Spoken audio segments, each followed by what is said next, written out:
বুবলি, ভালো অভিনেত্রী। জয়া আহসান, জয়া আপা সুবিধাবাদী হয়ে গেছে।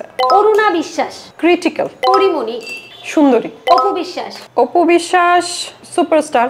যদি আমি বলি শাকিব খানের স্ত্রী হিসেবে অপু বিশ্বাস নাকি বুবলি, দুইজনের মধ্যে আপনার পছন্দের কে? পরি তো খুব সুন্দরী।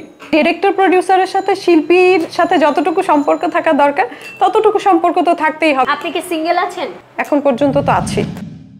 নিজেকে কি হিসেবে পরিচয় দিতে পছন্দ করেন, উপস্থাপিকা নাকি অভিনেত্রী? আমি আসলে শিল্পী হিসেবে পরিচয় দিতে পছন্দ করি। শিশির সর্দার কি পরবর্তী শাকিব খান হতে পারবে? সেটা সময় বলে দেবে। আপনি তো খালেদা জিয়ার চরিত্রে অভিনয় করেছেন, তো সুযোগ পেলে ভবিষ্যতে কি শেখ হাসিনার চরিত্রে অভিনয় করার ইচ্ছা আছে? ওইটা ভেবে দেখিনি। শাকিব খানের সাথে পরপর দুটি সিনেমায় কাজ করেছেন, শাকিব খানের একটা ভালো দিক একটা খারাপ দিক বলুন।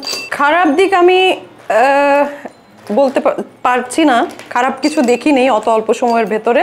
ভালো দিকের মধ্যে হচ্ছে ওনার খুব ধৈর্য শক্তি বেশি। সম্প্রতি তাহসান খান ও রোজা আহমেদ বিয়ে করেছেন জানিয়ে সোশ্যাল মিডিয়া তোলপাড়, আপনার কাছে বিষয়টা আসলে কেমন মনে হচ্ছে? তোলপাড় হওয়ার মতোই তো। তাহসান খান এত বছর পর বিয়ে করেছে, এটা নিয়ে তোলপাড় হওয়ার জন্যই সবাই রেডি ছিল, সেই জন্য তোলপাড়। বিয়ে তো সবাই যেমন করে অমনই করেছে।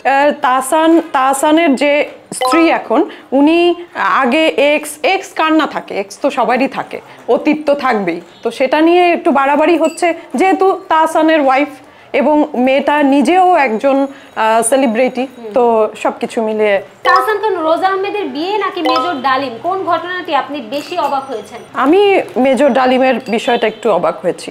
মানে কেন, কি অবাক করার মতো?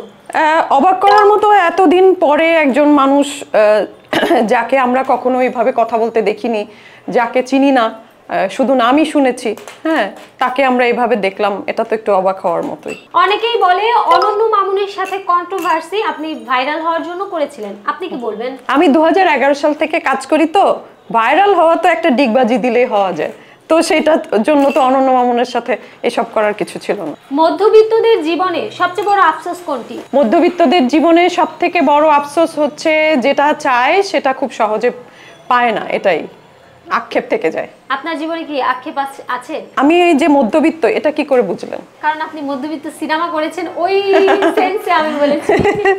না, আমি যা চাই, আমি আসলে আমার চাওয়াটা খুব অল্প, তো সেই জন্য হচ্ছে যে ওটা নিয়ে আমি চিন্তা করি না। আমি 5 জন নায়িকার নাম বলবো, আপনি তাদের এক কথায় বিশেষণ করবেন। প্রথমে হচ্ছে বুবলি, ভালো অভিনেত্রী। পরিমণি, সুন্দরী।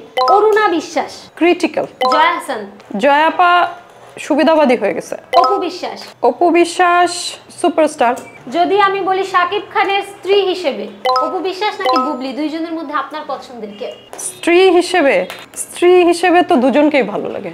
যদি একটু থাকে যে ও আমার একটু ওর সাথে বেশি মানায় বা ওর সাথে বেশি মানায় এরকম? শাকিব খানের সঙ্গে যারা অভিনয় করেছে সবাইকেই মানায়, যে কারণেই তার সাথে অভিনয় করেছে, দুজনকেই মানায়। আচ্ছা, অনেকেই বলে আপনি নাকি সব প্রোগ্রামে বা সব জায়গায় দেরি করে পৌঁছান, আপনি কি লেট কামার? কে বলেছে এটা? এটা তো খুবই একটা ভুল তথ্য, এটা খুবই একটা ভুল তথ্য, যেটা আমি সব থেকে, প্রোগ্রাম তো ভালো, আমি সেটে কখনো দেরি করে যাই না, আমি যাদের সাথে কাজ করি তারা খুব ভালো করে জানে। ডিরেক্টর প্রোডিউসারের সাথে সম্পর্ক না রাখলে নাকি কাজ পাওয়া যায় না, আসলে কি সত্য? সম্পর্ক বলতে ডিরেক্টর প্রোডিউসারের সাথে শিল্পীর সাথে যতটুকু সম্পর্ক থাকা দরকার ততটুকু সম্পর্ক তো থাকতেই হবে। ভাইয়া কবে আসবো শুটিং সেটে, কবে ডেট দেন, এই সম্পর্কগুলো তো থাকতেই হবে। বিশেষ কোনো চরিত্রের জন্য বিশেষ কোনো সম্পর্ক কি মানে থাকে বা লাগে? আমি আসলে এমন একজন আর্টিস্ট, সারা জীবনে কারোর সাথে লেজুর বৃত্তি করি নাই, কারোর সাথে তোষামোদি করি নাই, কোনো সিন্ডিকেটের ভেতরে ছিলাম না, থাকবো না, তারপরও আমি কাজ করেই গেছি, তো আমার কাছে এসব থিওরি খুবই ভুল। একজন নায়িকা হওয়ার জন্য অভিনেত্রীর বয়স সীমা কত থেকে কত হওয়া প্রয়োজন? বাংলাদেশে নায়িকা মানে হচ্ছে নাচ গান করতে পারবে, ছোট লিপস্টিক দিবে, মাঠে ঘাটে দৌড়াবে আর নাচবে আর গান গাবে, কিন্তু নায়িকার সংজ্ঞা তো এটা না। নায়িকা হচ্ছে একটা চলচ্চিত্রে বা একটা নাটকে যে প্রধান চরিত্র, সে 60 বছরেরও হতে পারে, এই ধারণাটা আমাদের মধ্যে আনতে হবে, জানতে হবে, তারপরে এইসব ধারণা পরিবর্তন হবে যে নায়িকার বয়সের সীমাবদ্ধতা। বর্তমানে কোন নায়িকার অভিনয় ভালো লাগে না? ভালো লাগে না কোন নায়িকার অভিনয়? নায়িকার অভিনয় তো সবারই ভালোই লাগে, মন্দ তো লাগে না কারোটা। মানে মনে হচ্ছে যে অনেক বেশি কাজ পাচ্ছে কিন্তু আসলে অত বেশি কাজ পাওয়ার যোগ্যতা সে রাখে না।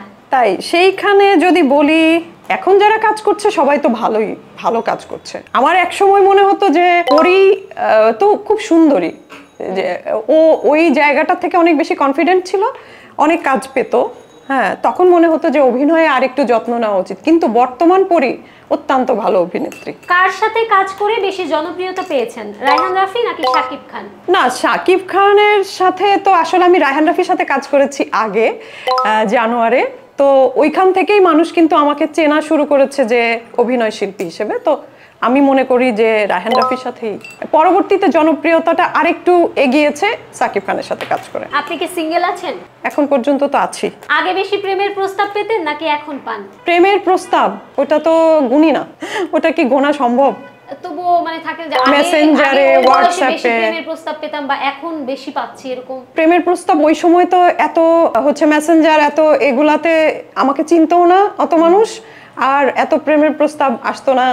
কিন্তু চেনার পরে, মিডিয়াতে কাজ করার পরে এগুলো তো একটু বেশি হয়। শেষ প্রেমে কবে পড়েছেন? প্রেমে বলতে তো প্রেমে তো আমি প্রায় দিনই পড়ি, প্রতিদিন। পুরুষের প্রতি নারীর ভালোবাসা, সে তো একটা পুরুষের গেট আপ দেখলে অনেক সময় প্রেমে পড়ে যাই, অনেক সময় কথা বলার ধরন দেখলে প্রেমে পড়ে যাই, এগুলো তো আছেই, নিত্য নৈমিত্তিক ব্যাপার। এটা তো স্পেসিফিক্যালি ওইভাবে বলতে পারবো না। আচ্ছা আপু, আমি আপনার একটা ইন্টারভিউ দেখেছিলাম যেখানে আপনি বলেছিলেন যে মাঝে মাঝে কিছু ছবিতে বা কোনো বিশেষ ফটোশুটে আমাকে দেখতে কিছুটা আমার নিজের কাছেও ঐশ্বরিয়ার মতো লাগে। তো যদি আপনি ঐশ্বরিয়া হতেন মনে করেন, তাহলে কি সালমান খান আপনার জীবনে থাকতো নাকি থাকতো না? এই প্রশ্নটা তো হচ্ছে ভিন্ন। হ্যাঁ, আমি তো ঐশ্বরিয়ার মতো হয়তো বা আমি দেখতে হতে পারি, বা ঐশ্বরিয়া আমার মতো দেখতে, যাই বলি না কেন। সালমান খান ওইটা তো ভিন্ন বিষয়, ওটা ঐশ্বরিয়া ব্যক্তিগত ঐশ্বরিয়া বলতে পারবে না। আমার কাছে মনে হয় যে ঐশ্বরিয়াও যে সালমানকে হচ্ছে ছেড়ে গিয়েছিল, এটা অবশ্যই কারণ, এবং নারীরা যে একটা কারণকে খুব বেশি গুরুত্ব দেয়, সেই কারণেই ছেড়েছিল। তো আমিও তো নারী, অবশ্যই আমিও তার সাথে থাকতাম না। অ্যারেঞ্জ ম্যারেজ নাকি লাভ ম্যারেজ? কোনো ম্যারেজ না, নো ম্যারেজ। এখন দেখা যায় ইদানিং খুব বেশি প্রেম করে বিয়ে করার পরেও সংসার টিকে না, এটার কারণ কি হতে পারে? সেটেল ম্যারেজ হওয়ার পরেও অনেক সময় সংসার টিকে না, প্রেম করেও টিকে না, অনেক সময় সেটেল করেও টেকে না। তো টেকে যে কিসে, ওটা হচ্ছে আপেক্ষিক বিষয়। আসলে সংসারটা টিকে কিসে তাহলে? এটা আসলে দুইজনের অনেক বেশি সমঝোতা এবং স্যাক্রিফাইস। প্রাক্তনকে মনে করে কখনো কি কেঁদেছেন? প্রাক্তনকে মনে করে হ্যাঁ, কেঁদেছি। আচ্ছা, আমি লাস্ট একদম দুইটা নায়কের নাম বলবো, আপনি আজকে ধরেন আপনি রিপোর্টার, আপনি ওদেরকে দুইটা প্রশ্ন করবেন। প্রথমে হচ্ছে জায়েদ খান। আচ্ছা জায়েদ ভাই, আপনি এই যে একটু ভাইরাল হওয়ার জন্য দুইটা ডিগবাজি দিলেন একদিন, হ্যাঁ, এটার কি আপনার আগে থেকে প্রস্তুতি ছিল, নাকি আপনার ইনস্ট্যান্ট মনে হয়েছে যে আমি একটা ডিগবাজি দিই তাহলে ভাইরাল হয়ে যাব? শাহরিয়ার, নাজিম, জয়। আচ্ছা জয় ভাই, আপনি যে শিল্পী আপনার কাছে যাক বা যেই যাক আপনি ইন্টারভিউ করেন, মানে অপমান অপদস্থ করাতে আপনি খুবই এনজয় করেন এবং মনে করেন যত অপমান তত ভাইরাল, তত হচ্ছে জয়ের পরিচিতি। আপনি একজন উপস্থাপক হিসেবে এটা কি নীতিগতভাবে আপনি গ্রহণ করেই নিয়েছেন, নাকি চ্যানেলের স্বার্থে আপনি এটা করেন পয়সার কারণে?